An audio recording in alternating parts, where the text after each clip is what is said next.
Ce soir, nous allons nous recueillir pour explorer une question qui tourmente et hante l'humanité depuis la première fois que nous avons levé les yeux vers les étoiles scintillantes dans le ciel nocturne.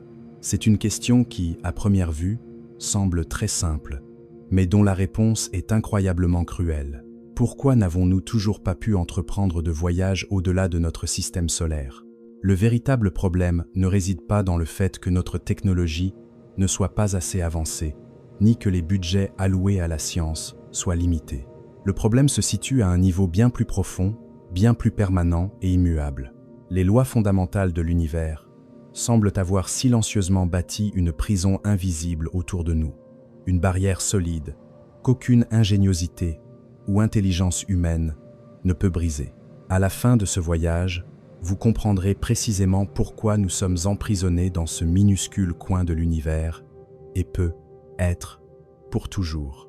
Avant de commencer, si vous aimez les contenus historiques et détaillés comme celui-ci, un j'aime ou un abonnement aiderait énormément au développement de la chaîne. Ce n'est qu'un petit geste, mais il fait une différence immense pour ce projet. Maintenant, détendez votre esprit. Nous commençons notre périple. Commençons par quelque chose que vous avez probablement déjà entendu, mais dont nous saisissons rarement la portée grandiose et terrifiante. L'étoile la plus proche de notre Soleil s'appelle Proxima du Centaure. C'est une naine rouge, petite et faible, située à environ 4,24 années-lumière de nous. Quand on parle d'années-lumière, on parle de la distance que la lumière peut parcourir en une année complète, à la vitesse effroyable de 300 000 km par seconde. Cela signifie que pour chaque année-lumière, la lumière parcourt une distance d'environ 9,46 billions de kilomètres. Comme Proxima du Centaure se trouve à 4,24 de ces unités, la distance réelle est d'environ 40 billions de kilomètres. Essayez de vous représenter ce chiffre. 40 billions de kilomètres. C'est un nombre si colossal que l'esprit humain, limité, ne peut tout simplement pas le traiter ou se le représenter pleinement. Pour vous aider à mieux visualiser, regardons la réalité en face.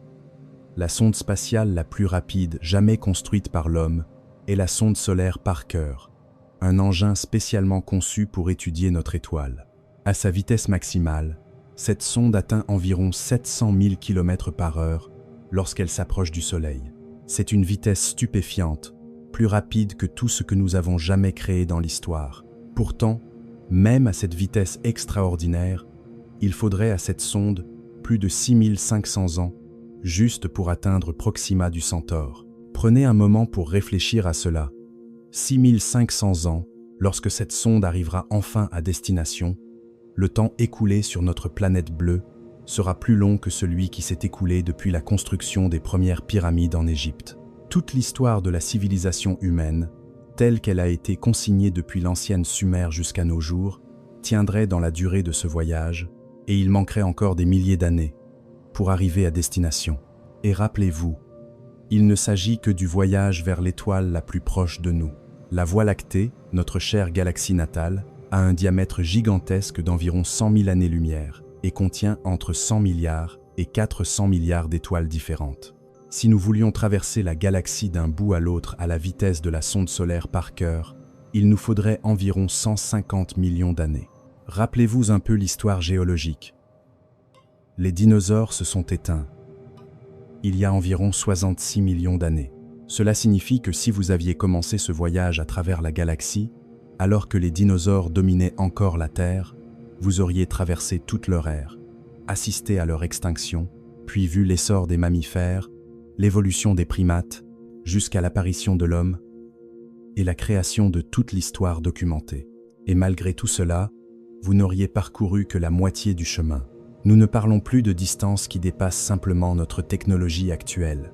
Nous parlons de distance qui dépasse toute échelle de temps biologique, géologique et même le temps nécessaire à l'évolution des espèces. Mais vous pourriez penser que ce n'est qu'une question de vitesse. Si nous pouvions construire des vaisseaux plus rapides, si nous pouvions nous approcher davantage de la vitesse de la lumière, alors peut-être que nous y arriverions. Après tout, la lumière ne met que 4,24 ans pour venir de Proxima du Centaure jusqu'ici. Si nous pouvions nous déplacer à 10% de la vitesse de la lumière, nous y serions en 42 ans. C'est toute une vie, C'est vrai, mais au moins, cela reste dans le domaine du possible. Une jeune personne pourrait quitter la Terre et atteindre Proxima du Centaure en étant devenue une personne âgée. C'est extrêmement difficile, mais cela ne semble pas impossible. Cependant, c'est ici que la réalité commence à révéler ses limites les plus cruelles. Atteindre 10% de la vitesse de la lumière, soit environ 30 000 km par seconde, n'est pas simplement un défi technologique difficile. Sur le plan théorique, cela pourrait être impossible pour tout vaisseau habité, peu importe le degré d'avancement de notre technologie. Parlons un peu d'énergie. La quantité d'énergie nécessaire pour accélérer un objet augmente de façon vertigineuse à mesure que l'on s'approche de la vitesse de la lumière. Ce n'est pas une limitation de nos machines ou de notre ingénierie, mais une loi physique fondamentale décrite par la théorie de la relativité restreinte d'Einstein. Plus un objet se déplace vite, plus sa masse effective augmente. Plus il va vite, plus il faut d'énergie pour l'accélérer encore un peu plus. À des vitesses proches de celles de la lumière, la quantité d'énergie requise devient absurdement grande. Faisons quelques calculs approximatifs pour mieux comprendre. Supposons que nous voulions envoyer un vaisseau spatial pesant environ 1000 tonnes, soit à peu près la masse de la Station spatiale internationale, à une vitesse de 10% de celle de la lumière. L'énergie cinétique nécessaire pour cela serait d'environ 4,5 fois 10 puissance 21 joules. Pour vous donner une idée, ce chiffre colossal équivaut à la consommation totale d'énergie de toute la civilisation humaine pendant plusieurs années. Cela inclut toute l'électricité produite par chaque centrale électrique sur la planète, chaque goutte de carburant brûlée, chaque panneau solaire ou chaque éolienne fonctionnant en continu pendant des années. Tout cela juste pour fournir assez d'énergie pour accélérer un seul vaisseau à 10% de la vitesse de la lumière. Et il ne s'agit que de l'énergie nécessaire à l'accélération. Vous auriez également besoin de décélérer en approchant de votre destination, ce qui exigerait une quantité d'énergie équivalente, une fois de plus. Donc, en réalité, vous avez besoin du double de cette quantité effroyable. De plus, ceci n'est qu'une hypothèse dans des conditions de rendement parfait, c'est à dire que chaque unité d'énergie que vous produisez est directement utilisée pour propulser le vaisseau sans aucune perte. Dans la vie réelle, aucun système ne peut atteindre un rendement aussi parfait. Les moteurs de fusée conventionnels actuels n'ont un rendement que de quelques pourcents. Même les systèmes théoriques les plus efficaces que nous pouvons imaginer ne pourraient atteindre qu'un rendement maximal de 50 à 70%. Cela signifie que la quantité d'énergie réelle que vous devriez produire serait bien supérieure à ce que nous venons de calculer. Alors, où pourrions-nous trouver toute cette énergie colossale ? Les fusées chimiques traditionnelles ne fonctionneraient certainement pas. Le carburant chimique ne contient tout simplement pas assez d'énergie par unité de masse pour répondre à cette exigence. Si vous essayez d'utiliser des fusées chimiques pour atteindre ne serait-ce qu'une fraction significative de la vitesse de la lumière, la masse de carburant que vous devriez emporter deviendrait un chiffre astronomique. La masse de carburant que vous deviendrait un chiffre astronomique. En fait, on peut calculer que peu importe la quantité de carburant que vous essayez d'embarquer, vous ne pourriez jamais en emporter assez pour atteindre cette vitesse. La masse de carburant nécessaire augmente de façon exponentielle avec la vitesse souhaitée et vous atteindriez rapidement un point limite où vous auriez besoin d'une quantité de carburant plus grande que la masse de la planète entière. Les fusées chimiques nous ont emmenés sur la Lune, elles nous ont permis d'envoyer des sondes à travers le système solaire, mais elles sont totalement inadaptées pour les lointains voyages interstellaires et la propulsion nucléaire. Alors, le processus de fission nucléaire peut libérer environ 1 million de fois plus d'énergie par unité de masse que les réactions chimiques classiques. Un réacteur à fission fonctionne en scindant des atomes lourds comme l'uranium ou le plutonium, libérant ainsi une grande quantité d'énergie. Les types de moteurs à fission nucléaire ont été proposés par les scientifiques il y a plusieurs décennies. Le plus remarquable est le projet Orion, conçu dans les années 50 et 60 du siècle dernier, qui avançait l'idée d'utiliser des explosions nucléaires successives pour propulser un vaisseau spatial. En substance, on ferait exploser des bombes nucléaires juste derrière le vaisseau, et les ondes de choc de l'explosion le pousserait vers l'avant. Cela semble très dangereux et peu réaliste, et ça l'est. Mais mathématiquement, ce scénario pourrait fonctionner. Les premières estimations indiquaient qu'un moteur du projet Orion pourrait permettre à un vaisseau d'atteindre jusqu'à 5% de la vitesse de la lumière, voire 10% dans les conceptions les plus optimistes. Bien que ce soit bien mieux que les fusées chimiques, il faudrait tout de même faire face à des voyages de 40 à 80 ans juste pour atteindre Proxima du Centaure. Et n'oubliez jamais qu'il ne s'agit que de l'étoile la plus proche de nous. Le projet Orion n'a jamais été réalisé, en partie à cause des traités internationaux interdisant l'utilisation d'armes nucléaires dans l'espace, mais surtout en raison des défis techniques colossaux. Pour le mettre en œuvre, il faudrait des milliers d'engins nucléaires, et chacun devrait être déclenché avec une synchronisation et une perfection absolue.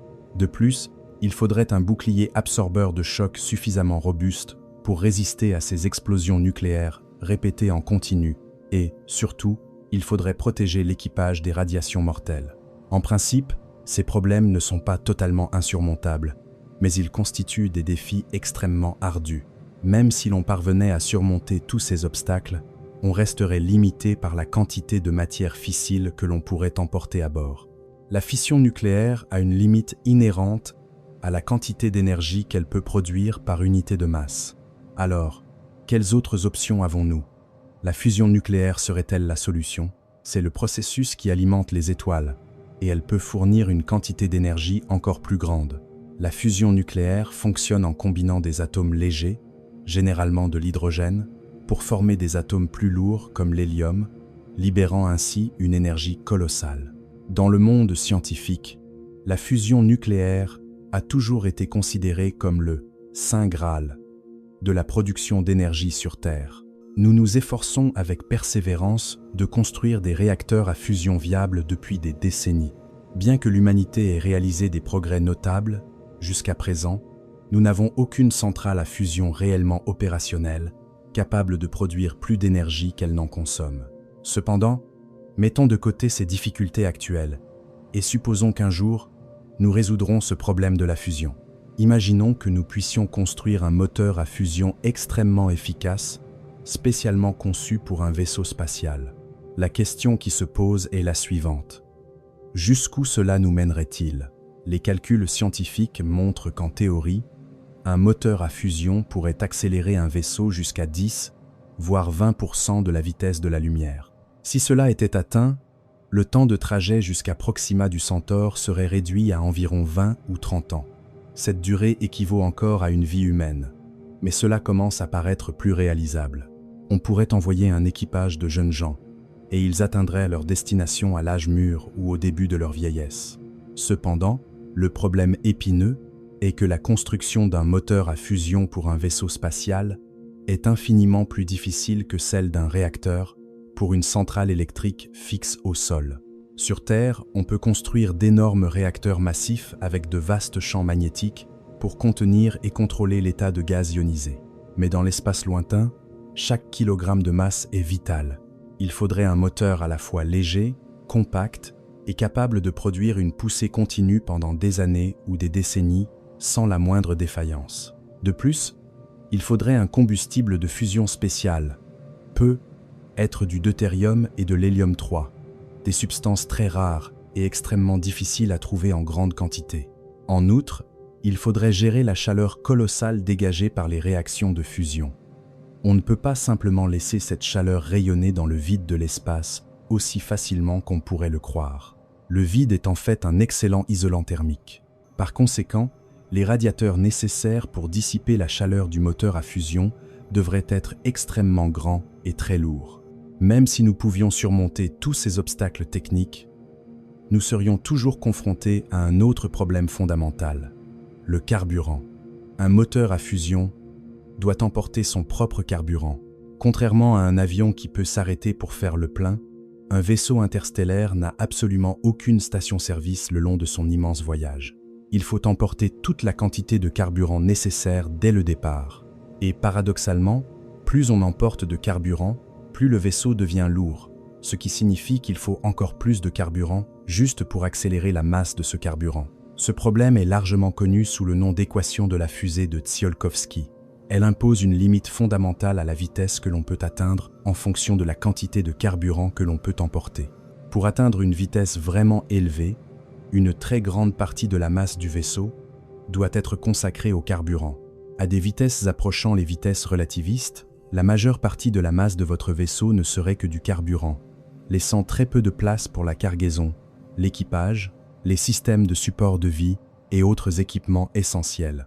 Pour résoudre ce dilemme, une proposition qui semblait très intelligente a été faite. Et si nous n'avions pas besoin d'emporter de carburant au départ?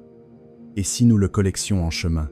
Cette idée audacieuse est appelée le statoréacteur de Bussard, proposé par le physicien Robert Bussard en 1960. L'idée principale est d'utiliser un champ magnétique gigantesque pour collecter l'hydrogène du milieu interstellaire, ce gaz raréfié qui existe dans l'espace entre les étoiles.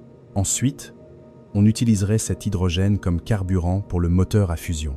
En théorie, tant qu'il y a de l'hydrogène dans l'espace, votre vaisseau pourrait continuer à accélérer indéfiniment. Vous ne tomberiez jamais en panne de carburant, car vous le collecteriez continuellement en vous déplaçant. Cela semble parfait, n'est-ce pas? Cependant, la réalité est bien plus cruelle. L'espace interstellaire est en fait extrêmement vide. La densité moyenne du milieu interstellaire n'est que d'environ un atome d'hydrogène par centimètre cube. Cette densité est 1000 milliards de fois plus faible que le meilleur vide que nous pouvons créer en laboratoire sur Terre. Pour collecter suffisamment d'hydrogène pour alimenter le moteur à fusion, il faudrait un collecteur magnétique d'une taille absolument gigantesque, peut être de plusieurs milliers de kilomètres de diamètre. La masse des aimants et de l'équipement nécessaire pour générer un champ magnétique aussi énorme serait effroyable. De plus, à mesure que vous accélérez, la traînée causée par la collecte de cet hydrogène pourrait vous ralentir plus que la poussée que le moteur génère pour vous faire avancer. Des calculs scientifiques ont montré que le statoréacteur de Bussard pourrait ne pas fonctionner du tout dans les conditions de densité réelle du milieu interstellaire. En théorie, c'est un concept magnifique, mais en pratique, il semble irréalisable. Ainsi, la fusion, même dans le meilleur des scénarios, ne pourrait nous amener qu'à des vitesses de 10 à 20% de la vitesse de la lumière. Et cela suppose toujours que nous ayons résolu la myriade de défis techniques colossaux que nous ne pouvons pas encore surmonter aujourd'hui. Et pour aller encore plus vite, comment se rapprocher de la vitesse de la lumière? C'est là que les lois de la physique deviennent vraiment impitoyables. L'antimatière est la substance la plus dense en énergie que nous connaissions. Lorsque la matière et l'antimatière se rencontrent, elles s'annihilent complètement, convertissant 100% de leur masse en énergie pure. Ceci est conforme à la célèbre équation d'Einstein. Aucun autre processus naturel ou artificiel que nous connaissons n'offre un rendement énergétique aussi parfait. Si nous pouvions utiliser l'antimatière comme carburant, nous pourrions théoriquement accélérer un vaisseau spatial à des vitesses très proches de celles de la lumière, peut être 90% ou même plus. Cependant, le plus grand problème est que l'antimatière n'existe pas naturellement en quantité utilisable. Nous devons la créer dans d'immenses accélérateurs de particules, et ce processus de production est extrêmement coûteux et ardu. L'Organisation européenne pour la recherche nucléaire, qui est le plus grand laboratoire de physique des particules au monde, ne peut actuellement produire que quelques nanogrammes d'antimatière par an. Savez-vous ce qu'est un nanogramme? C'est seulement 1 milliardième de gramme. Pour alimenter un vaisseau spatial, il faudrait des kilogrammes, voire des tonnes d'antimatière. Au rythme de production actuel, il nous faudrait des milliards d'années juste pour accumuler suffisamment de carburant. Même si nous pouvions produire de l'antimatière en masse par miracle, son stockage serait un défi absolument terrible. L'antimatière s'annihilerait instantanément au contact de n'importe quelle matière ordinaire. Il faudrait donc la stocker dans des pièges magnétiques ou des champs électriques spéciaux pour l'empêcher de toucher les parois du conteneur. Ces pièges nécessitent une alimentation continue en énergie, et la moindre défaillance entraînerait une explosion d'une puissance dévastatrice. Ensuite, il y a le problème de l'utilisation de l'antimatière comme propulsion. Lorsque la matière et l'antimatière s'annihilent, elles produisent principalement des rayons gamma, qui sont des particules de lumière de très haute énergie. Il est très difficile d'orienter les rayons gamma ou de les utiliser pour créer une poussée dans une direction spécifique. La majeure partie de l'énergie se dissiperait simplement dans toutes les directions, au lieu de pousser votre vaisseau vers l'avant. Convertir l'annihilation de l'antimatière en une poussée utile est un autre défi technique majeur. Par conséquent, même avec de l'antimatière, notre vitesse serait probablement limitée à un maximum d'environ 50 à 90% de la vitesse de la lumière. Maintenant, imaginons que nous atteignions une vitesse vraiment proche de celle de la lumière. Disons 90% ou plus, c'est là que les effets de la relativité restreinte deviendraient extrêmement importants. Le temps se dilaterait pour ceux qui effectuent le voyage. Si vous voyagez à 90% de la vitesse de la lumière, le temps s'écoulerait beaucoup plus lentement pour vous que pour ceux qui sont restés sur Terre. Un voyage qui durerait 10 ans selon les horloges terrestres pourrait ne vous sembler durer que 4 ou 5 ans. C'est une réalité physique, pas de la science-fiction. Les horloges à bord des vaisseaux, voyageant à grande vitesse, ralentissent réellement, à des vitesses encore plus élevées. Disons à 99,9% de la vitesse de la lumière. La dilatation du temps deviendrait incroyablement extrême. Vous pourriez voyager pendant des décennies, voire des siècles, selon le temps terrestre. Mais pour vous, le voyage ne pourrait durer que quelques courtes années. Cela peut sembler être une bonne nouvelle, car cela rend les longs voyages interstellaires plus supportables pour l'équipage. Vous pourriez atteindre des étoiles lointaines, sans vieillir de manière significative. Cependant, il y a un piège terriblement douloureux qui se cache derrière cela. Pendant que vous ne passez que quelques années à bord du vaisseau, tous vos proches sur Terre vieillissent au rythme normal. Vous rentrez chez vous après un voyage qui, pour vous, n'a duré que 5 ans, mais sur votre planète natale, 50 ou même 100 ans se sont écoulés. Toutes les personnes que vous avez aimées, que vous avez connues, ne sont plus là. La société a tellement changé que vous ne reconnaissez plus rien. Vous êtes en fait devenu un voyageur temporel, projeté dans le futur sans aucun moyen de revenir dans le passé. Cela soulève une question philosophique profonde. Est-ce vraiment un voyage aller-retour? Physiquement, la réponse est oui. Vous pouvez revenir sur la même planète. Mais sur le plan émotionnel et social, la Terre à laquelle vous revenez est un endroit complètement différent. Vous ne pouvez pas retrouver vos amis ou votre famille. Vous ne pouvez pas partager vos précieuses expériences avec ceux qui vous ont dit au revoir avec émotion. Vous êtes seul, comme un étranger venu de votre propre avenir. Cela transforme le voyage interstellaire en un exil permanent. Une fois que vous décidez de partir, vous ne pourrez plus jamais vraiment rentrer chez vous. Ce n'est pas une limitation technique, mais une conséquence fondamentale et inévitable du fonctionnement de l'espace-temps. Même si nous disposions de la technologie la plus parfaite, cette dure réalité existerait toujours. Imaginez un simple atome d'hydrogène entrant en collision avec votre vaisseau à 90% de la vitesse de la lumière, transporterait une énergie colossale comparable à celle d'une balle sortant du canon d'un fusil. Maintenant, essayez d'imaginer votre vaisseau être frappé par des milliards de ces balles chaque seconde. Avec une telle densité d'impact, la coque de votre vaisseau serait rapidement érodée et gravement endommagée. Pire encore, ces collisions à grande vitesse créeraient un phénomène appelé rayonnement secondaire, produisant une pluie de particules de haute énergie à l'intérieur même du vaisseau. Ce flux de radiation serait mortel pour tout équipage, même si le vaisseau était équipé d'un blindage épais. Protéger les humains de ce type de rayonnement est un problème extrêmement difficile à résoudre. Certains scientifiques ont proposé d'utiliser un bouclier magnétique, de la même manière que le champ magnétique terrestre nous protège du vent solaire, pour dévier les particules chargées. Cependant, l'espace interstellaire ne contient pas seulement des particules chargées, mais aussi une multitude de particules neutres, qui ne sont absolument pas affectées ou déviées par un champ magnétique. De plus, à des vitesses vraiment élevées, même les particules de lumière transportent assez d'énergie pour devenir une menace.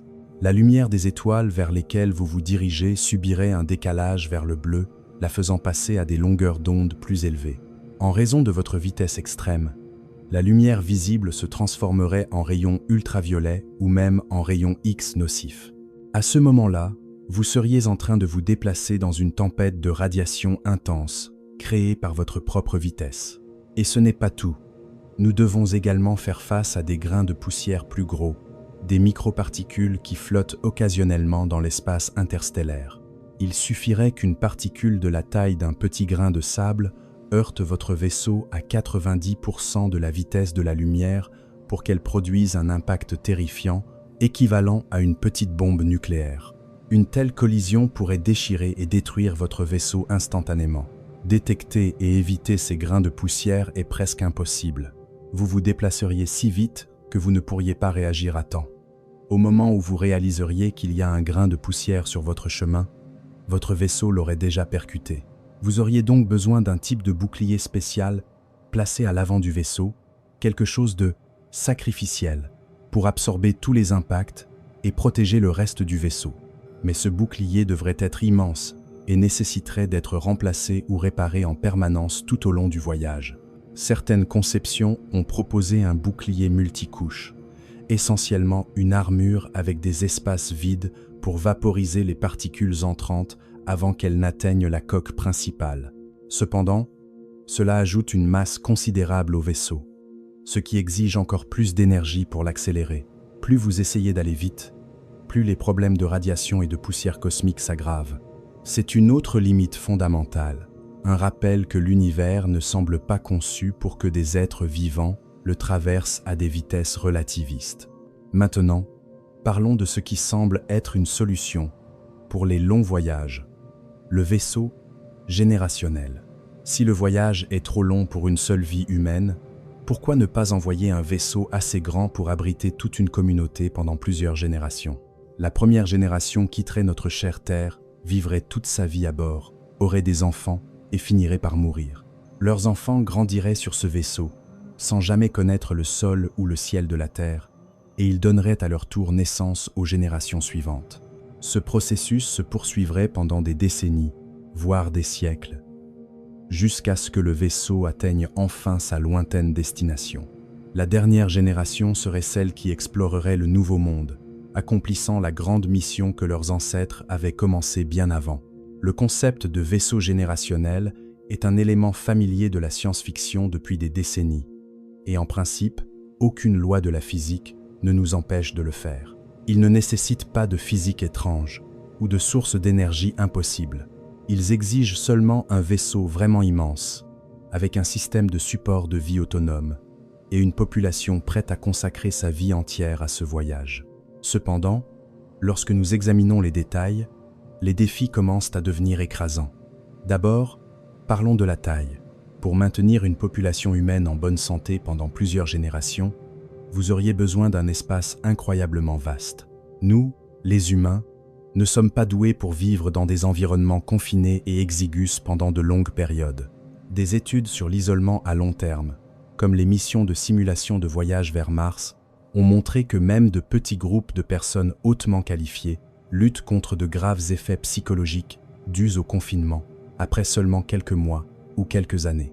Maintenant, essayez d'imaginer des générations entières naissant, grandissant et vieillissant dans le même environnement fermé. Elles ne connaîtraient jamais la sensation de se tenir sous un ciel ouvert, ne verraient jamais les vastes océans, les forêts denses ou les montagnes majestueuses. Ce sont des choses pour lesquelles nous, les humains, avons évolué pendant des millions d'années pour nous sentir apaisés et inspirés. Pour éviter de graves problèmes psychologiques à l'équipage, vous devez créer un environnement de vie qui donne une sensation d'espace et de diversité. Cela signifie que votre vaisseau doit être gigantesque, avec un diamètre atteignant peu, être des kilomètres, incluant de multiples zones résidentielles, des espaces verts et même des lacs artificiels. Mais plus le vaisseau est grand, plus sa masse est importante, et nous revenons au même problème. Il faut encore plus d'énergie pour l'accélérer. La masse augmenterait de façon vertigineuse. Un vaisseau générationnel pourrait peser des millions de tonnes, voire plus. Accélérer un objet aussi colossal à 10% de la vitesse de la lumière nécessiterait une quantité d'énergie bien au-delà de tout ce que notre civilisation actuelle peut produire, même en utilisant la fusion nucléaire ou l'antimatière. À cela s'ajoute le problème vital du support de vie. Les humains ont constamment besoin d'air pour respirer, d'eau à boire, de nourriture pour se sustenter et d'un système efficace de gestion des déchets. Pour des voyages courts, nous pouvons emporter des réserves ou utiliser un recyclage simple. Mais pour des périples s'étendant sur plusieurs générations, vous êtes obligé d'avoir un système en boucle fermé presque absolument parfait. Chaque atome de carbone, d'azote, d'hydrogène et d'oxygène doit être recyclé encore et encore pendant des décennies sans aucune perte significative. Nous savons par expérience pratique sur la Station spatiale internationale et d'autres missions spatiales que les systèmes de support de vie actuels sont encore très imparfaits. Il y a toujours des fuites, des inefficacités et une accumulation de contaminants. Avec le temps, ces petits problèmes deviendraient extrêmement graves. Dans une mission s'étalant sur des siècles, même la plus petite inefficacité pourrait entraîner l'épuisement de vos précieuses ressources. Vous auriez donc besoin d'écosystèmes autosuffisants, essentiellement une terre miniature placée à l'intérieur du vaisseau, avec des plantes pour produire de l'oxygène et de la nourriture, des bactéries pour décomposer les déchets et un système d'eau complet pour le recyclage. Nous avons déjà essayé de créer de tels écosystèmes fermés sur Terre, notamment avec le projet Biosphère 2, mais les résultats n'ont pas été entièrement concluants. Maintenir un équilibre écologique stable sur une longue période est un défi extrêmement difficile. Tout déséquilibre, qu'il s'agisse de l'extinction d'une espèce ou de la prolifération d'une autre, pourrait faire s'effondrer tout le système. Dans un vaisseau spatial isolé, vous ne pouvez pas simplement ouvrir la fenêtre pour prendre un peu d'air frais ou importer de la nourriture si les récoltes sont mauvaises. Vous êtes absolument livré à vous-même au milieu du vide. De plus, nous devons faire face au problème de la maintenance et des réparations. Sur des centaines d'années, les systèmes mécaniques s'useront inévitablement. Les pièces tomberont en panne. Les ordinateurs devront être mis à niveau et la coque pourrait présenter de micro-fissures. Sur Terre, nous pouvons facilement fabriquer des pièces de rechange, importer des matières premières ou faire appel à des spécialistes. Mais à bord d'un vaisseau générationnel, vous devez être totalement autonome pour tout. Vous devez emporter toutes les pièces de rechange ou avoir la capacité de les fabriquer sur place. Cela nécessite des ateliers, des matières premières et des outils complexes, ce qui ne fait qu'ajouter encore plus de masse au vaisseau. Et vous avez aussi besoin de personnes possédant les compétences nécessaires pour utiliser ces outils, des ingénieurs, des techniciens, des scientifiques. Mais comment maintenir et transmettre cet immense corpus de connaissances à travers les générations? Que se passerait-il si un domaine d'expertise crucial venait à disparaître simplement parce que personne, dans une génération donnée, n'a choisi de l'étudier? Ou si des données stockées importantes étaient corrompues et que plus personne ne se souvenait comment réparer un système essentiel? Vient ensuite le problème complexe de la gouvernance sociale. Comment gérer une population humaine complètement isolée pendant des générations? Que se passerait-il si des conflits politiques ou sociaux éclataient? Sur Terre, les mécontents peuvent choisir de déménager, de fonder de nouvelles communautés ou de se rebeller.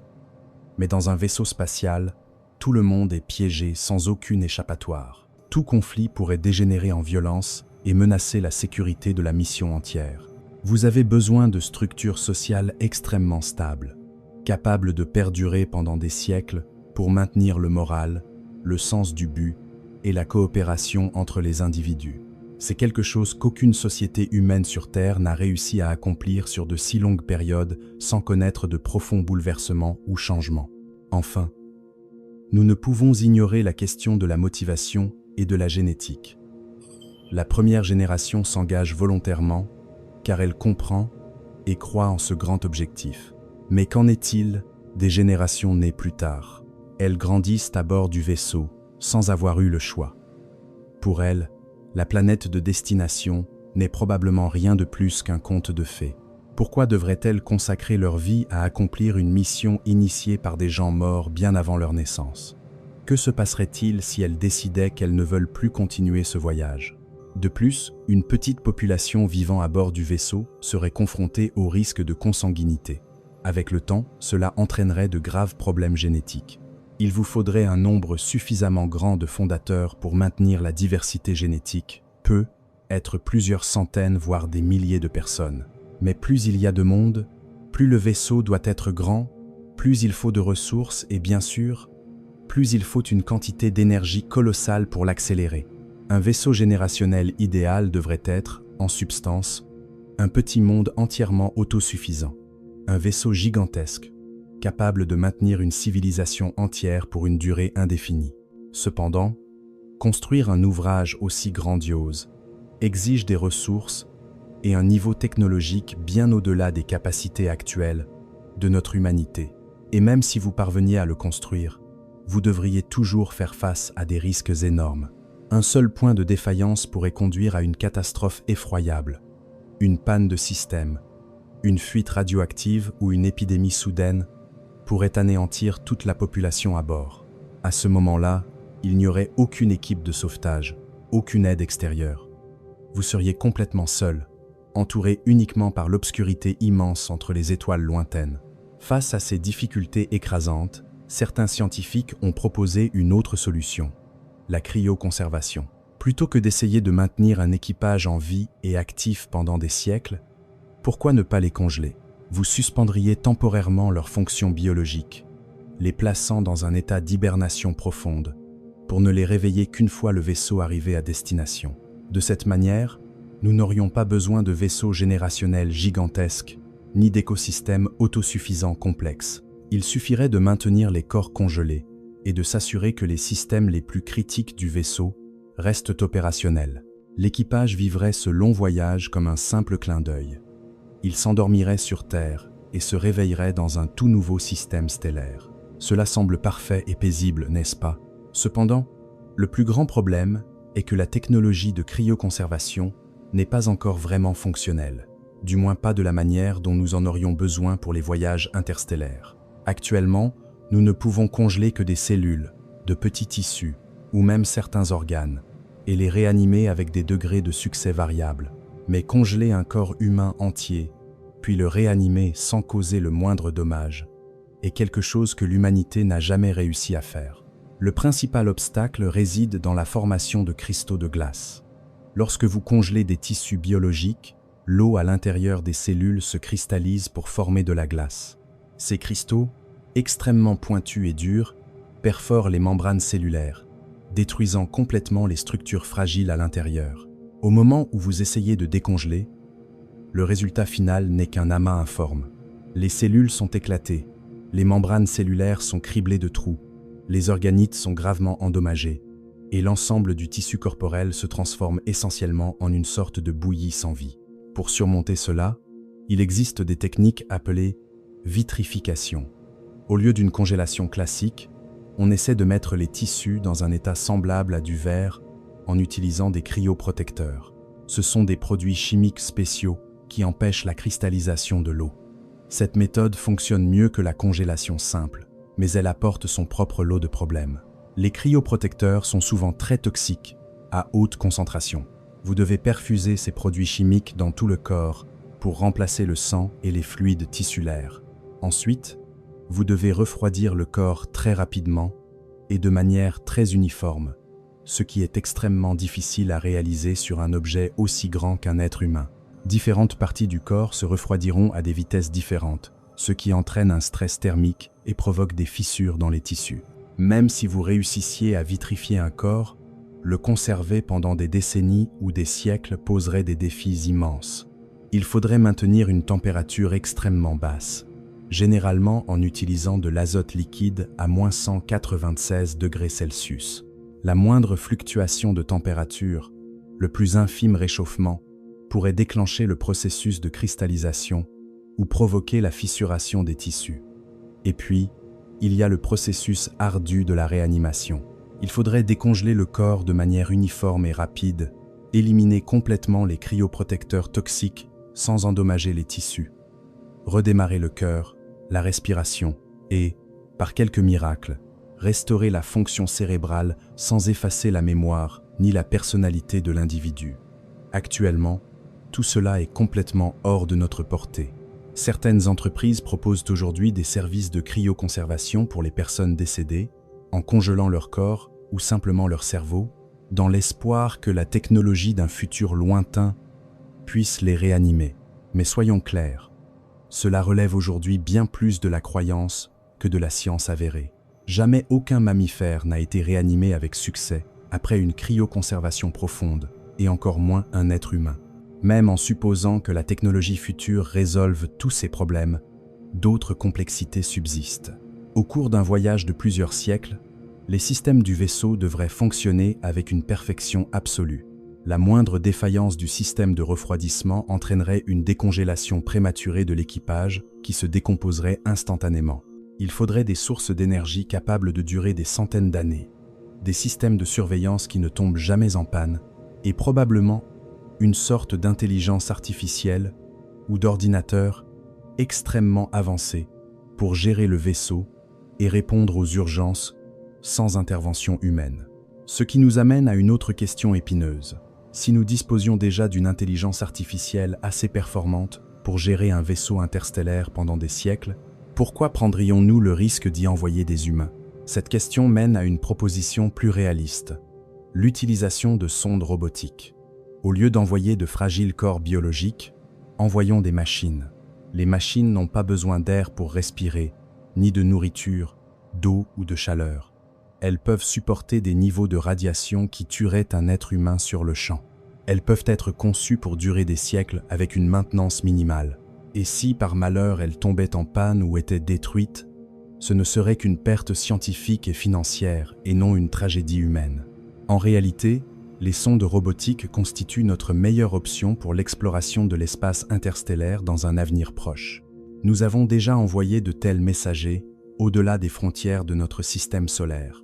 Les sondes spatiales Voyageur, lancées en 1977, flottent actuellement dans l'espace interstellaire, à plus de 20 milliards de kilomètres de nous. Après près de 50 ans, elles continuent de transmettre assidûment des données vers la Terre. C'est une brillante démonstration de ce que l'ingénierie humaine peut accomplir. Cependant, les sondes Voyageur se déplacent assez lentement à l'échelle cosmique, à seulement 60 000 km/h environ. À cette vitesse, il leur faudrait plus de 70 000 ans, rien que pour atteindre le système stellaire de Proxima du Centaure. Pour explorer d'autres étoiles, dans un laps de temps raisonnable, nous devons impérativement disposer de sondes beaucoup plus rapides. Le projet nommé Breakthrough Starshot est une proposition qui tente de réaliser précisément cela. L'idée est de construire de minuscules sondes, chacune ne pesant que quelques grammes, et de les accélérer en utilisant de très puissants rayons laser basés sur Terre. On attacherait une fine voile de lumière réfléchissante à chaque sonde, puis on dirigerait un immense réseau de lasers sur elle. La pression de la lumière laser pousserait la voile, accélérant la sonde à des niveaux inimaginables. Les calculs montrent qu'il serait possible d'accélérer ces minuscules vaisseaux jusqu'à 20% de la vitesse de la lumière, assez rapidement pour qu'ils atteignent Proxima du Centaure en une vingtaine d'années. C'est un tournant véritablement révolutionnaire. Vous pourriez envoyer une sonde aujourd'hui et, de votre vivant, avoir la chance de recevoir des données et des images d'un autre système stellaire. Vous pourriez voir des planètes extrasolaires de près, étudier leurs atmosphères et rechercher des signes de vie, le tout sans mettre qui que ce soit en danger. Cependant, Breakthrough Starshot présente aussi ses propres défis colossaux. Premièrement, il faut construire un réseau de lasers, capable de générer des centaines de gigawatts de puissance, focalisé avec une précision absolue sur une minuscule voile, se déplaçant à très grande vitesse. Cela exige des avancées spectaculaires dans la technologie laser et les systèmes de production d'énergie. Ensuite, les sondes elles-mêmes doivent être extrêmement légères, de quelques grammes seulement, tout en intégrant une caméra, des capteurs, un ordinateur et un émetteur de signal. Elles doivent survivre à une accélération intense et endurer un voyage de 20 ans rempli de poussière et de radiation. Et enfin, il y a le problème de la communication sur des distances immenses. À une distance de 20 années-lumière, un signal radio mettrait exactement 20 ans pour revenir sur Terre. Cela signifie qu'à partir du lancement, il faudrait attendre 20 ans que la sonde arrive à destination, et encore 20 ans pour que les données reviennent. C'est un engagement de 40 ans rien que pour obtenir les premiers résultats. Malgré les difficultés, les sondes robotiques sont tout à fait réalisables, car elles n'enfreignent aucune loi de la physique. Si l'humanité y consacrait suffisamment de ressources, nous pourrions y parvenir dans les prochaines décennies. Mais n'oublions pas qu'il s'agit d'un voyage d'exploration, pas de colonisation. Ces machines ne peuvent pas construire de maisons, ni rapporter d'échantillons, ni servir de foyer de secours pour l'humanité. Pour accomplir des choses plus grandioses, nous avons besoin de raccourcis cosmiques. Parlons maintenant de quelque chose qui semble tout droit sorti d'un film, mais qui repose sur de véritables fondements physiques, les trous de verre et le moteur à distorsion. Un trou de verre est un raccourci à travers la structure de l'espace-temps, comme un tunnel reliant deux points éloignés de l'univers. En théorie, si vous trouviez ou créiez un trou de verre, vous pourriez entrer par une extrémité près de la Terre et ressortir par l'autre près de Proxima du Centaure presque instantanément. Vous ne vous déplacez pas plus vite que la lumière, vous empruntez simplement un chemin plus court. Cette idée merveilleuse découle de la théorie de la relativité générale d'Einstein, qui décrit comment la gravité peut courber l'espace-temps. Pourtant, la vérité est que les trous de verre, s'ils existent vraiment, seraient probablement extrêmement fragiles et instables. Ils s'effondreraient instantanément au moment même où vous tenteriez de les traverser. Pour maintenir un trou de verre ouvert, vous auriez besoin de quelque chose de très spécial appelé matière exotique, dotée d'une densité d'énergie négative. Notez bien qu'il ne s'agit pas de l'antimatière dont nous avons parlé. C'est quelque chose de bien plus étrange et mystérieux. Ce type de matière possède une propriété appelée gravité répulsive, au lieu d'attirer comme d'habitude. Jusqu'à ce jour, l'humanité n'a aucune preuve concrète que cette matière exotique existe en quantité suffisante pour être utilisée, si tant est qu'elle existe réellement dans l'univers. Certains physiciens pensent que l'effet Casimir, un phénomène fascinant de la physique quantique, pourrait créer une densité d'énergie négative, mais seulement à une échelle extrêmement minuscule. Cependant, exploiter ce phénomène à une échelle macroscopique, suffisamment grande pour créer un trou de verre qu'un humain pourrait traverser, est totalement hors de portée de la technologie actuelle et dépasse probablement même ce que les lois de la physique autorisent. Même si vous pouviez créer un trou de verre, il faudrait encore le maintenir stable et le positionner avec une précision absolue, avec une extrémité près de la Terre et l'autre près de votre destination. Mais comment déplacer une extrémité du trou de verre jusqu'à sa destination? Il faudrait toujours l'y amener avec un moyen de transport se déplaçant à une vitesse inférieure à celle de la lumière, ce qui nous ramène au problème initial. Ainsi, bien que les trous de verre semblent théoriquement très attrayants, en pratique, ils sont bien trop lointains pour être une solution viable. Ils ne semblent guère différents d'une sorte de magie dans les contes de fées. Nous ne pouvons pas les construire, nous ne savons même pas s'ils existent, et nous n'avons absolument aucun moyen de les stabiliser ou de les contrôler, même si nous étions capables de les créer. Ensuite, parlons du moteur à distorsion. Cette idée a été largement popularisée par les films Star Trek, mais elle est en fait basée sur un concept physique réel proposé par le physicien Miguel Alcubierre en 1994. Le principe du moteur à distorsion est de déformer la structure de l'espace-temps autour de votre vaisseau. Il contracterait l'espace à l'avant et dilaterait l'espace à l'arrière. Le vaisseau lui-même resterait tranquillement dans une bulle d'espace-temps plat et ne se déplacerait pas dans l'espace de manière conventionnelle. À la place, c'est l'espace lui-même qui se déplacerait autour de vous, car l'espace peut se dilater ou se contracter à des vitesses plus rapides que celles de la lumière. Théoriquement, il n'y a aucune limite de vitesse à cela. Vous pourriez vous déplacer plus vite que la lumière sans violer la théorie de la relativité d'Einstein, car techniquement, vous ne vous déplacez pas dans l'espace plus vite que la lumière. C'est la structure même de l'espace que vous déplacez. Cela semble incroyable et plein d'espoir, n'est-ce pas? Mais le problème, c'est que, tout comme les trous de verre, le moteur à distorsion d'Alcubierre exige une quantité de matière exotique avec une densité d'énergie négative immense. La quantité d'énergie impliquée ici est un chiffre astronomique, presque inconcevable. Les premières estimations suggéraient qu'il faudrait une quantité d'énergie supérieure à celle contenue dans toute la masse de l'univers observable. Bien que des recherches ultérieures aient réussi à réduire les besoins énergétiques, il reste bien au-delà de tout ce que l'humanité pourrait jamais produire. Et ce n'est que le début des problèmes. Créer et maintenir une bulle de distorsion exige un contrôle d'une précision absolue sur l'espace-temps lui-même. Il faudrait générer des champs gravitationnels extrêmement puissants et concentrés, une chose que nous n'avons absolument aucune idée de comment faire aujourd'hui. De plus, cette bulle devrait se déplacer sans endommager le fragile vaisseau qu'elle contient. De sérieuses préoccupations ont été soulevées sur le fait que tout ce qui se trouverait à l'intérieur de la bulle serait incapable de communiquer avec le monde extérieur, rendant le pilotage ou le contrôle du vaisseau en mouvement impossible. Et enfin, lorsque vous éteignez le moteur à distorsion, toute l'énergie accumulée à l'avant de la bulle pourrait être libérée de manière catastrophique, anéantissant et détruisant potentiellement votre destination dans une terrible explosion de radiation.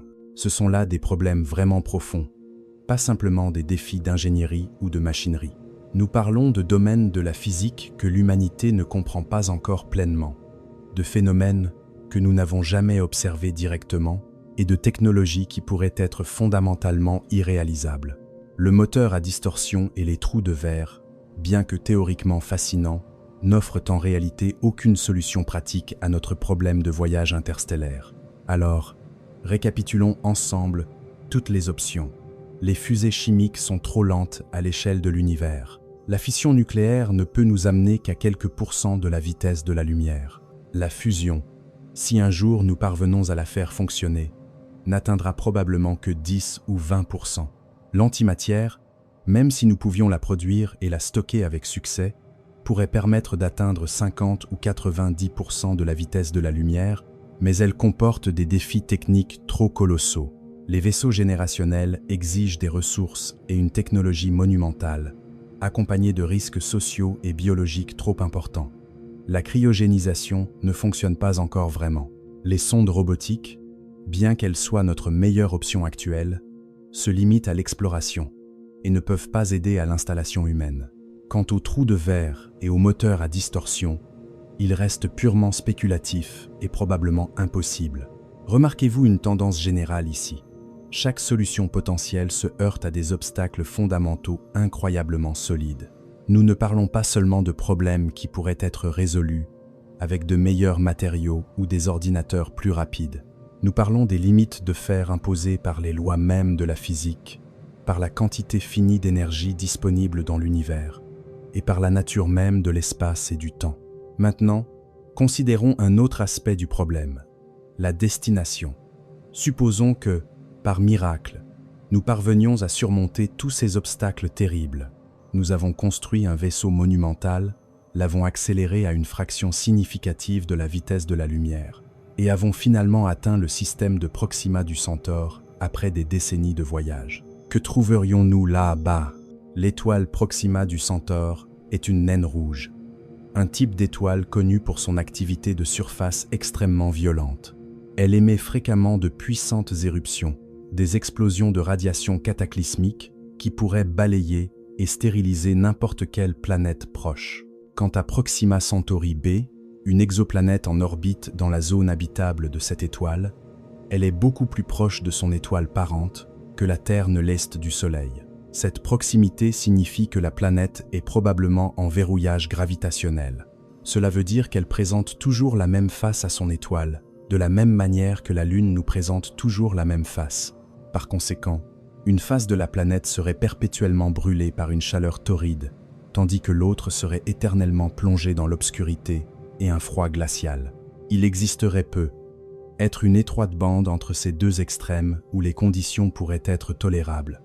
Mais cela reste très incertain et peu clair. Nous ignorons également si Proxima Centauri b possède une atmosphère. Les flux intenses de radiation provenant des éruptions de son étoile parente l'ont être soufflés il y a longtemps. Sans atmosphère, la planète serait inhabitable, du moins en surface, pas d'air à respirer, pas de pression atmosphérique et des températures extrêmes. Et même si elle en avait une, elle pourrait être remplie de substances toxiques, comme le dioxyde de carbone, le méthane, ou d'autres gaz irrespirables pour les poumons humains. Nous devons étudier cette planète de manière extrêmement détaillée, avant même d'envisager d'y envoyer des colons. Mais le faire depuis la Terre avec les télescopes actuels reste très limité. Nos meilleurs instruments peuvent seulement confirmer l'existence de la planète et estimer grossièrement sa taille et son orbite. Pour déterminer avec précision son atmosphère, ses conditions de surface, la présence d'eau ou de vie, nous devons impérativement envoyer des missions de proximité avec des sondes. Et comme nous l'avons vu, ces missions mettraient des décennies à arriver, et encore des décennies pour que les données nous parviennent. Et n'oubliez pas que Proxima du Centaure n'est que l'étoile la plus proche de nous. La plupart des autres étoiles de la galaxie sont beaucoup plus éloignées. Pour trouver une planète véritablement habitable, un endroit avec une atmosphère respirable, de l'eau liquide, des températures modérées et une géologie stable, nous devrions probablement regarder à des dizaines, voire des centaines d'années-lumière. Le nombre d'étoiles dans un rayon de 10 années-lumière du Soleil ne se compte qu'en quelques dizaines. Beaucoup d'entre elles sont également des naines rouges, comme Proxima du Centaure. D'autres se trouvent dans des systèmes d'étoiles binaires ou multiples, où des orbites planétaires stables sont difficiles à maintenir. La recherche d'une planète vraiment semblable à notre chère Terre, un endroit où les humains pourraient vivre sans modification profonde, ou sans être confinés dans des habitats fermés, pourrait nous obliger à fouiller des centaines de systèmes stellaires différents. Les distances et les échelles de temps en jeu dépassent vraiment l'imagination. Après toutes ces difficultés, le dernier problème est celui de la motivation. Pourquoi désirons-nous si ardemment voyager vers ces étoiles lointaines? Plusieurs raisons sont souvent avancées. La pure curiosité scientifique, un désir ardent d'exploration, la recherche de vie extraterrestre, ou le rêve d'étendre la civilisation humaine au-delà des limites de la Terre. Il y a aussi des arguments plus pragmatiques. Notre Terre fait face à de nombreuses menaces existentielles, du changement climatique à la guerre nucléaire, en passant par les pandémies mondiales et les catastrophes cosmiques, comme les impacts d'astéroïdes ou les éruptions de supervolcans. Établir des colonies sur d'autres mondes pourrait servir de police d'assurance pour l'avenir de l'humanité. Si une catastrophe terrible frappait la Terre, l'humanité pourrait continuer d'exister ailleurs dans l'univers. C'est le fameux argument de ne pas mettre tous ses œufs dans le même panier. En principe, cela semble très raisonnable, mais l'établissement de colonies autosuffisantes dans d'autres systèmes stellaires exige un niveau d'engagement en termes de ressources et de technologie qui dépasse de loin nos capacités actuelles. Ralentissons un peu pour considérer ce qu'il faudrait réellement pour rendre Mars, notre voisine la plus proche et la plus similaire, habitable. Mars n'a pas de champ magnétique protecteur, ce qui signifie que les dangereux rayonnements cosmiques bombardent directement sa surface. La planète possède une atmosphère extrêmement ténue, composée principalement de dioxyde de carbone, et une pression de surface inférieure à 1% de celle de notre chère Terre. Là-bas, vous ne trouverez pas la moindre goutte d'eau liquide à sa surface aride. La nuit, la température peut chuter à un niveau terrifiant, environ moins 125 degrés Celsius. Même le sol sous vos pieds contient des sels de perchlorate extrêmement toxiques pour le corps humain. Pour survivre sur Mars, vous seriez obligé de vivre dans des habitats entièrement clos, avec des systèmes de support de vie complexes, des boucliers anti-radiation robustes et de cultiver votre nourriture en intérieur. Essentiellement, vous devez vous efforcer de construire et de maintenir un écosystème artificiel qui simule la Terre à l'intérieur de structures rigoureusement protégées. Bien que difficile, cela reste à notre portée car Mars est très proche de nous. Nous pouvons toujours envoyer des fournitures supplémentaires, des machines et des équipements de soutien depuis la Terre, en cas de problème. Le temps de trajet ne dure que quelques mois, pas des décennies. La communication n'est retardée que de quelques minutes, et non de plusieurs années. Il y a toujours une ligne de vie invisible entre la colonie et la patrie. Maintenant, imaginez devoir faire la même chose sur une planète située à des années-lumière de nous. Là-bas, il n'y aurait aucun ravitaillement possible, aucun espoir d'être secouru. La colonie devrait être entièrement autosuffisante dès le premier instant de son arrivée. Cela signifie que vous ne transportez pas seulement des personnes, mais aussi tout l'équipement, les outils, les matériaux, les graines et même les animaux nécessaires. Cette masse colossale à transporter dépasse de loin les capacités de n'importe quel système de propulsion dont nous avons discuté. Et tout cela repose sur une hypothèse très hasardeuse, que vous ayez trouvé une planète qui en vaille vraiment la peine. Un endroit qui ne vous anéantira pas avec une atmosphère toxique ou des créatures indigènes menaçantes. Il existe un argument très pertinent. Si nous sommes suffisamment avancés technologiquement pour entreprendre un voyage interstellaire et établir une colonie sur des mondes étrangers et hostiles, alors nous disposons certainement déjà de la technologie nécessaire pour rendre la Terre à nouveau habitable, quoi qu'il arrive. Vivre sous terre ou dans des dômes hermétiques sur notre propre planète est infiniment plus simple et plus sûr que de traverser des années-lumière pour finir par vivre à l'étroit dans des dômes similaires sur une planète inconnue. La colonisation d'autres systèmes stellaires n'est en réalité pas une solution pratique pour faire face aux menaces existentielles auxquelles l'humanité est confrontée, comme le changement climatique ou la guerre nucléaire. Ce qu'on appelle la police d'assurance pour l'espèce humaine s'effondre en réalité lorsqu'on l'examine sous un angle pratique et économique. D'un point de vue scientifique, envoyer des humains est également beaucoup moins efficace que d'envoyer des machines. Pour chaque dollar dépensé pour protéger une vie humaine fragile dans l'espace, vous pourriez envoyer une centaine de sondes robotiques bien plus sophistiquées et robustes. Mais abordons maintenant un aspect plus philosophique. Supposons que nous ayons surmonté toutes les barrières physiques pour construire des vaisseaux se déplaçant à des vitesses relativistes. Comment cela affecterait-il notre propre identité humaine? À une vitesse proche de celle de la lumière, le phénomène de la dilatation du temps ferait que les colons vieilliraient beaucoup plus lentement que ceux restés sur Terre. Si vous envoyez un groupe de personnes sur une planète située à 50 années-lumière à une vitesse de 90% de celle de la lumière, ils pourraient y arriver après environ 55 ans en temps terrestre. Mais pour eux, le voyage n'aurait être duré qu'une vingtaine ou une vingtaine-cinq d'années. Lorsqu'ils atterriront sur ce nouveau monde, plus d'un demi-siècle se sera écoulé sur leur planète d'origine. Tous leurs proches auront probablement disparu. La société aura changé au point d'être méconnaissable. Ces colons ne feraient plus partie de l'ancienne civilisation. Ils deviendraient une branche distincte, évoluant indépendamment sous les effets d'une nouvelle gravité, d'une nouvelle atmosphère et de types de lumière différents.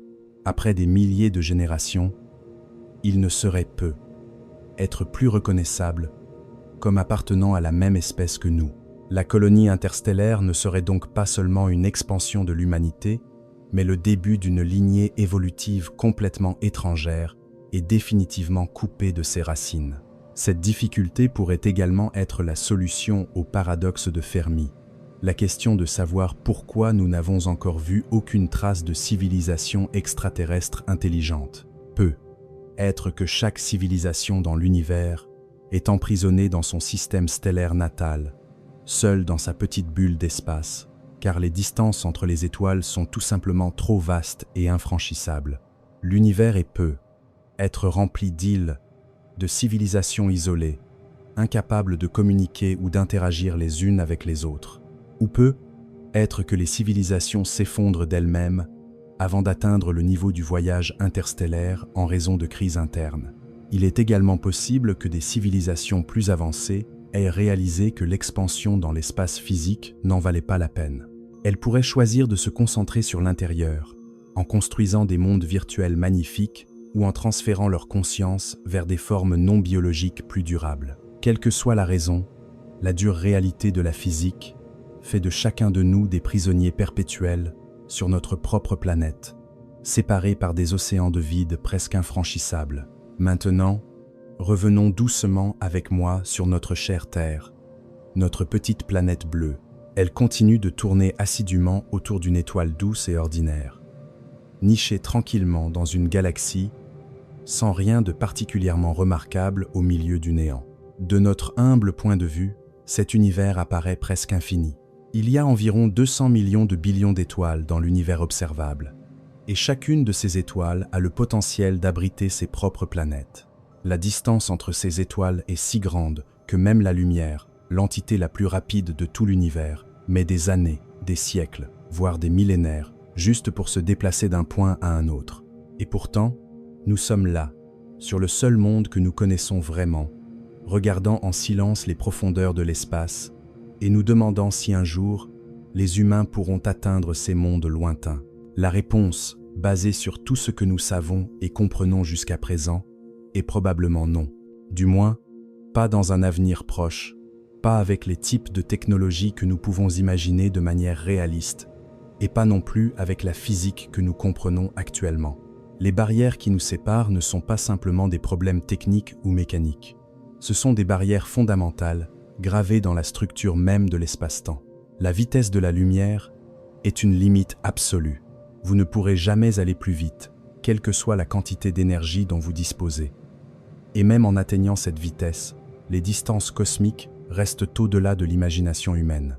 L'énergie nécessaire pour accélérer un vaisseau spatial à une vitesse relativiste dépasse de loin ce que notre civilisation peut produire. Peut être même qu'elle dépasse les capacités de n'importe quelle civilisation, à moins qu'elle ne puisse accéder aux ressources colossales à l'échelle d'une étoile ou d'une galaxie entière. Les dangers qui guettent dans l'espace interstellaire, des flux de radiation mortelle à la poussière cosmique, en passant par la nécessité de boucliers protecteurs et de systèmes de support de vie sophistiqués, tout cela crée des couches de complexité que nous ne pourrons être jamais surmontées.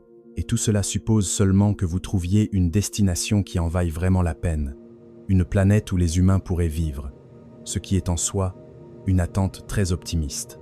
Je ne dis pas que nous devrions renoncer à essayer, ni ne vous conseille d'abandonner le rêve d'explorer l'immense univers. Mais il est important que nous soyons réalistes quant à ce qui est possible. La grande exploration des étoiles. L'idée que l'humanité se répande à travers la galaxie, colonisant des milliers de mondes lointains et rencontrant des civilisations extraterrestres. Toutes ces belles choses resteront probablement confinées aux pages de la science-fiction. La réalité est que nous sommes confinés dans ce petit coin de l'univers. Cet emprisonnement n'est pas dû à un manque d'ambition ou à une faiblesse d'esprit, mais parce que les lois immuables de la physique en ont décidé ainsi. Mais réfléchissez-y, ce n'est être pas une si mauvaise chose. C'est être une leçon pour que nous apprenions à chérir le seul foyer que nous ayons. Protégez-le, prenez-en soin, et assurez-vous que la Terre restera un refuge pour les générations futures. La leçon la plus précieuse de l'univers n'est être pas de nous apprendre à le conquérir, mais de nous faire comprendre notre humble place en son sein. Nous ne sommes qu'une jeune espèce sur une planète ancienne, en orbite autour d'une étoile ordinaire, au milieu d'une galaxie contenant des centaines de milliards d'autres étoiles. Nous sommes petits, fragiles, et nous devrons probablement faire face à la solitude pendant encore très très longtemps. S'il existe vraiment d'autres civilisations là dehors, elles sont probablement si loin que nous ne pourrons jamais communiquer, et encore moins nous rendre visite. Et en fait, ce n'est pas grave. L'univers ne nous doit rien, et il n'a pas été créé uniquement pour servir l'espèce humaine. Nous existons simplement en son sein, comme un simple clin d'œil sur la grande ligne du temps cosmique, essayant de trouver un sens à notre propre présence. Alors, finalement, pourquoi les humains ne peuvent-ils pas encore voyager au-delà du système solaire? La réponse réside dans le fait que l'univers est si vaste que notre esprit ne peut l'appréhender. Parce que la distance entre les étoiles est si immense que même la lumière met des années à la traverser. Parce que l'énergie nécessaire pour propulser un vaisseau à une vitesse significative dépasse les capacités de production de l'humanité. Parce que les dangers des radiations, de la poussière cosmique et du vide glacial sont impitoyables pour toute forme de vie. Parce que nous n'avons pas encore trouvé comment maintenir en vie des êtres humains lors de voyages durant des décennies ou des siècles.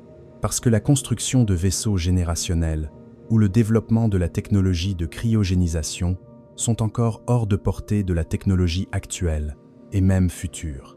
Parce que les destinations potentielles restent une inconnue pleine de risques. Et enfin, parce que les lois de la physique, de la relativité restreinte à la thermodynamique, en passant par la loi de la conservation de l'énergie, conspirent toutes pour rendre le voyage interstellaire extrêmement ardu, pour ne pas dire impossible. Ce n'est pas que nous ne soyons pas assez intelligents, mais c'est que l'univers est structuré de manière à maintenir les choses à distance. Et c'est être là l'ultime leçon pour nous. Nous vivons dans un univers conçu pour l'isolement. Les étoiles sont séparées par des années-lumière de vide. Les galaxies, par des millions d'années-lumière. Même si nous pouvions nous déplacer à la vitesse de la lumière, ce que nous ne pouvons pas, la majeure partie de l'univers nous resterait à jamais inaccessible, car elle est repoussée au-delà de notre horizon cosmique par l'expansion accélérée de l'espace lui-même. Nous sommes confinés dans ce petit coin, non par choix, mais par un grand dessein. Et c'est être quelque chose que nous devons apprendre à accepter. L'univers est vaste, magnifique et rempli de mystères, mais sa plus grande partie est hors de notre portée. Nous pouvons l'étudier, l'observer, envoyer des sondes robotiques si nous avons de la chance. Mais y poser le pied nous-mêmes, marcher sur les plages d'un monde lointain ou contempler des soleils étrangers, cela restera peu, être à jamais un beau rêve. Ce soir, nous avons parcouru ensemble les barrières invisibles qui nous empêchent d'atteindre les étoiles. Nous avons vu les distances inimaginables, les besoins énergétiques impossibles à satisfaire et les limites impitoyables de la physique. Ce n'est pas une histoire avec une fin heureuse au sens traditionnel du terme. Elle ne se termine pas avec l'humanité conquérant la galaxie. Elle se termine par une prise de conscience profonde que nous sommes et resterons probablement toujours confinés à cette petite planète bleue. Mais dans cette prise de conscience réside une étrange beauté. Elle nous rappelle à quel point cette terre est précieuse. C'est la seule maison que nous ayons. Plutôt que de rêver sans cesse à une évasion vers des étoiles lointaines, nous devrions être consacrer nos efforts à faire de ce monde le meilleur endroit possible. Merci de m'avoir accompagné dans ce voyage à travers les limites du possible. Si vous avez trouvé cette exploration enrichissante, un j'aime ou un abonnement signifierait beaucoup et aiderait la chaîne à continuer de créer des contenus aussi pertinents. Je vous souhaite une nuit douce et paisible, en connaissant votre place dans ce vaste univers, aussi petite soit-elle.